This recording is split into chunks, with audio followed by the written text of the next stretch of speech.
All right, what's up, guys? Welcome to day 2 of the $100 to $1,000 challenge. The first video was an hour, some of that, a couple hours long. I don't know. But I want to make this short and sweet so you can actually watch it and learn from my mistakes. Here's the mistakes that I made today, okay? First two trades were great.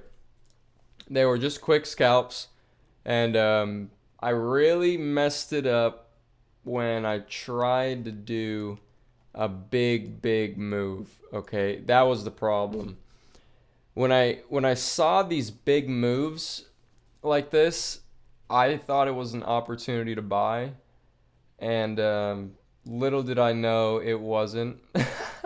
It just kept going. I still have my position right now. I still believe it's going to reverse. I still believe that it will get somewhere that's more favorable for me to get out. I don't think, and by any means, right now is a time to get out. I was totally considering it. I was like, oh, I should come along and stuff. But no, you know what? It's probably not going to go down even more. It's probably going to correct a little bit, and I'll decide then if I want to cut my losses. Either way, this is what's $10 of my $100 that actually 103 because we made 3 yesterday. So that's all right. If I have to lose 10% for a lesson learned, that's great. That's fine. I'll take that any day. But yeah, lesson learned. I need to make sure that the trend is reversing because, or at least I need to make sure there's more reversal indicators because I just jumped right in when I saw it, tanking. Fine. On Express, this was like a revenge trade. So I'm over here to the right of the screen now. Express was like a revenge trade for CFVI, this one over here. Because I saw this was taking, I was like, oh, I got to make the money up somewhere. So I was like, okay, I'll take this trade. And then boom, I bought it at the peak because I saw the dip. I saw a nice dip. I was like, okay, I'm going to buy it and blah, blah, blah. And I don't know why I bought it on a downtrend dip. I should have bought it on an uptrend dip because that's what being a bullish dip sniper is about. It's about seeing the trend, buying it on an uptrend when the stock looks undervalued in the market. Right? It needs to look undervalued in the market. Otherwise, it's not a dip. It's like a total crash, you know. The market's not dipping. It's showing that it's overvalued, right? So that's the problem. I tried our revenge trade there, and then I had one more trade that was actually decent, like CFEI. I mean, these two were kind of decent. OMER, I got in when this kind of dipped down. I thought this little support level was going to hold. It didn't, so I'm still holding the bag right now. When am I going to cut my losses? That's going to depend, right? It's going to depend when I need the capital. I'm probably going to need the capital tomorrow to trade again. So I'm going to let it see what it does after hours and see if the majority of this action was shorting. If it's shorting, they have to cover. And then we'll have a nice move back up along with buying pressure, right?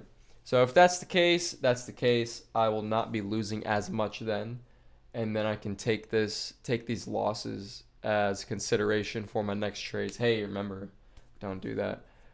So that's the plan. I think it's a good plan. I definitely don't want to sell right now when it seems to be the lowest parts of the moves that we saw today. So that's not a good idea. I know that I would have done that, but here's the thing. If I would have done that, I would have sold at the wrong times. I should have sold here, right? I should have sold here, right? So there will probably be another time that I can sell. It's probably not right now. Okay, the stocks are pretty low. It's probably not right now. When it's pretty low, that's when it hurts the most, right? You see the big numbers, you're like, oh crap. That's when it hurts the most. So I'm going to let it correct a little bit.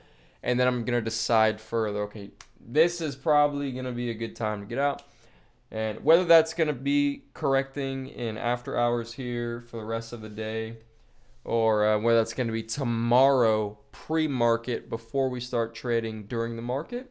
Don't know. We're gonna see. But as of right now, I'm comfortable with these losses, and I'm just gonna let those chill. So what that means, so for today, my realized gains are 77 cents. And let's put all this into consideration. So I have 50, 70, 80, 90. I think I have about $101 right now. I have like $101, something like that. Um, I actually started the challenge with like $97, not 100. It was like 97, which is fine. I mean, so we made $3 yesterday. We got 77 cents today. So that leaves me at 101. So we're just praying that these reversals don't take too long, because I don't want to wait too long. I'm just gonna end up cashing them in and making the money tomorrow during the market. So yeah, thanks for watching. Yeah, don't make these mistakes. Make sure that your stock is reversing. That's very important, because sometimes we like to buy on the jumps and the dumps, like I did. Buy on the consolidations. Play it safer. It's gonna work out much better like that. I didn't. I just jumped right in and I got burned for it. Chances are, though, these wounds will heal. Chances are, so I'm not gonna go crazy about it and start crying about it. But yeah, buying the consolidations, you should be okay. I'm gonna try and wiggle myself out of these trades, and then get ready for tomorrow, which is day 3. We're gonna try and make some money tomorrow. Okay, that's it. Thanks for watching. Let's try to keep these videos short. I know yesterday was like an hour or something. God, it was like painful to watch. All right, peace out.